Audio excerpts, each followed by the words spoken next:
Rolls-Royce hakkında bir vaka. Bir gün Jaysing adlı bir maharacı London'daki Rolls-Royce avtosalonuna barıp görmekçi bolupdyr. Ol özüni kimdiň bildirmän fiýagat edip bölen soň bu ýere de ýönöke eşikde gelipdir.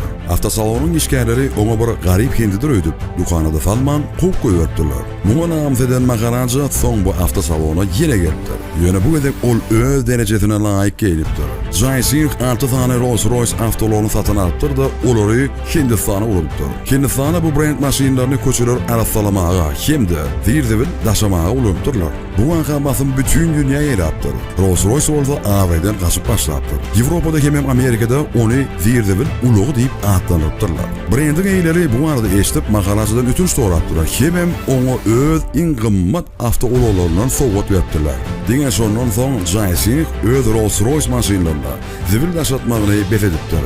Aslında ne edip edýär? Maharacanyň eden işi dogrymy?